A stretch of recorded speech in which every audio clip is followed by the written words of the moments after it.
Bienvenue dans cette nouvelle édition du Non-Stop Info. Voici les titres. Au Mozambique, un accord sur la cessation des hostilités a été trouvé entre le gouvernement et les rebelles de la Renamo. Il prévoit notamment le désarmement des milices. En Centrafrique, les négociations se poursuivent pour former un gouvernement. Les populations expriment également leurs attentes à la présidente de la transition, Catherine Samba-Panza.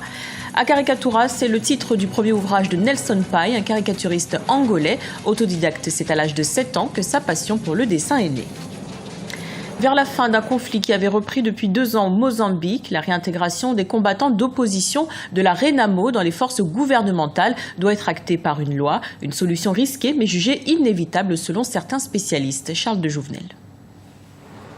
Le mouvement rebelle mozambicain Renamo serait parvenu à un accord avec le gouvernement d'Armando Guebuza. Cet accord, attendu depuis longtemps, devrait entraîner la démobilisation et le désarmement des combattants de cette milice. Les heurts entre l'armée fidèle au gouvernement mozambicain et le Renamo avaient en effet recommencé en 2013. Ça faisait finalement 2 armées en face, 2 polices en face, et que donc il fallait à tout prix à un certain moment qu'on arrive justement à la fusion des troupes par l'intégration de ceux qui peuvent l'être et ceux qui ne peuvent pas, leur démobilisation et puis leur intégration dans la vie civile. En effet, selon la presse locale, l'accord impliquerait l'intégration de ces combattants à l'armée et à la police nationale, mais aussi la collecte de toutes leurs armes. De plus, les termes de l'accord stipulent qu'ils devront servir la République du Mozambique dans le respect de l'ordre constitutionnel et la primauté du droit, de la démocratie et de la justice sociale. Si cette intégration présente forcément un risque, elle semble être la seule solution pour voir les termes de l'accord respectés par les 2 parties. On peut toujours penser qu'il y a un risque lorsque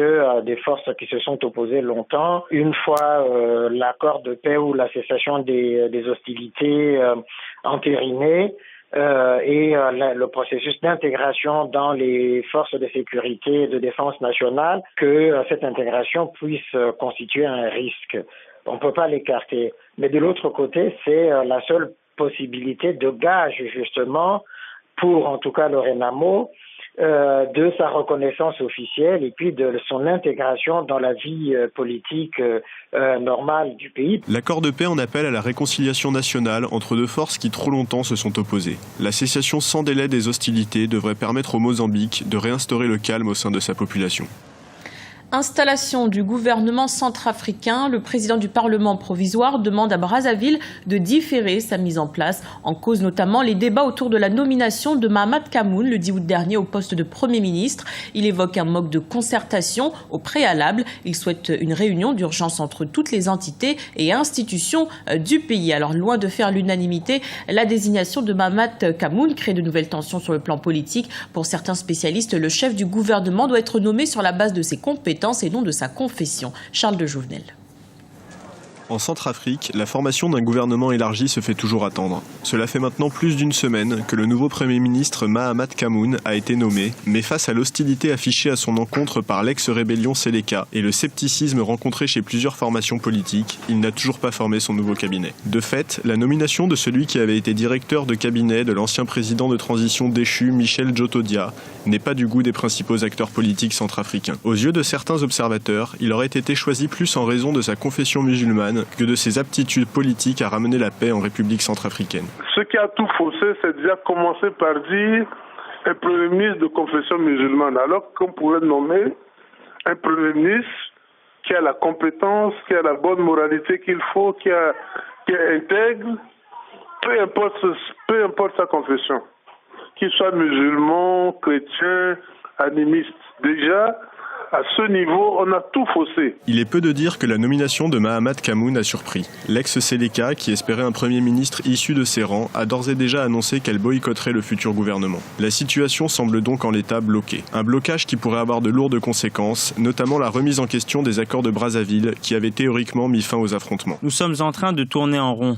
Alors qu'à notre retour de Brazzaville, il devait y avoir une concertation pour éviter ce que nous vivons justement en ce moment. Plus que l'impatience du milieu politique, c'est aux aspirations de paix et de calme de la population centrafricaine que la présidente Catherine Samba-Panza doit faire face. Elle a scié l'arbre sur lequel elle est assise et aujourd'hui, on lui met la pression. Pendant ce temps-là, son peuple souffre.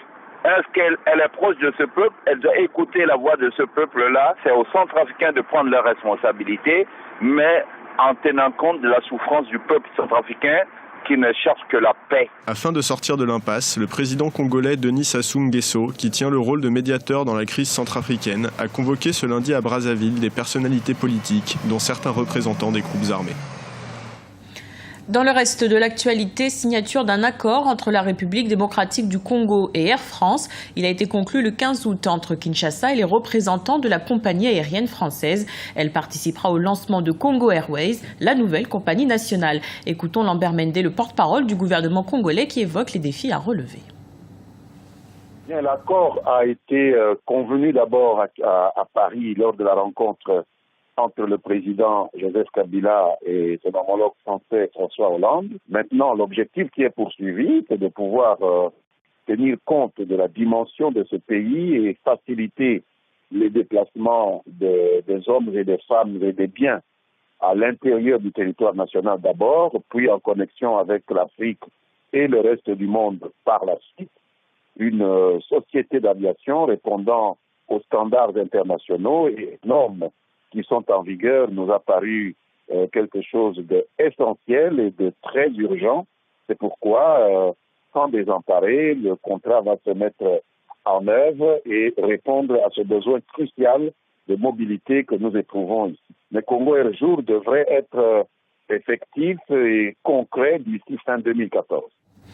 La Banque africaine de développement officiellement de retour à Abidjan après 11 années de délocalisation à Tunis. Un départ en 2002 dû au mouvement de rébellion armée en Côte d'Ivoire. 1000 agents sont déjà sur place. Une partie des 500 derniers en Tunisie arrivera à Abidjan en octobre prochain. Le premier conseil de la BAD se tiendra le 8 septembre, comme l'a annoncé ce mardi Donald Kaberuka, le président de l'institution. À la rencontre de Nelson Pai, un caricaturiste angolais de 26 ans. Il en a non seulement fait une passion, mais surtout une carrière. Son premier ouvrage intitulé A Caricatura est disponible depuis ce lundi, un livre déjà très apprécié par le public. Un reportage de Jacques Amboka, notre correspondant en Angola. Publication ce lundi du livre A Caricatura du jeune caricaturiste angolais Nelson Pai. Une sortie qui répond à des longues années d'efforts pendant lesquelles passion et engagement ont permis à Nelson d'asseoir son style. Le livre reprend la caricature de certaines personnalités des divers domaines d'Angola et du monde. L'engagement et l'initiative de ces jeunes caricaturistes, bien qu'autodidactes, font de lui en Angola une référence dans cet art encore peu connu par le grand public.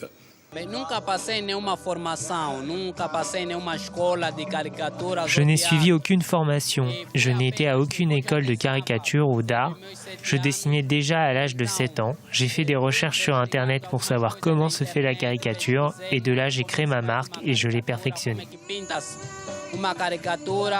Les premiers clients venus manifester leur attachement et leur soutien à l'artiste ont eu l'opportunité de se faire caricaturer.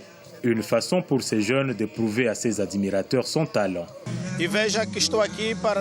Je suis ici pour encourager ce jeune. Je crois qu'il est en train de faire quelque chose de nouveau et d'inédit.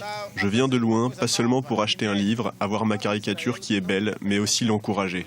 Je viens dire à ce jeune de ne pas seulement regarder à l'argent, mais d'abord, au-dessus de tout, l'art. La vente de ces livres se poursuivra le week-end prochain au même endroit et dans d'autres centres de vente du livre de la ville de Luanda. Nous vous remercions pour votre fidélité. Dans un instant, une nouvelle édition de l'information sur Africa 24.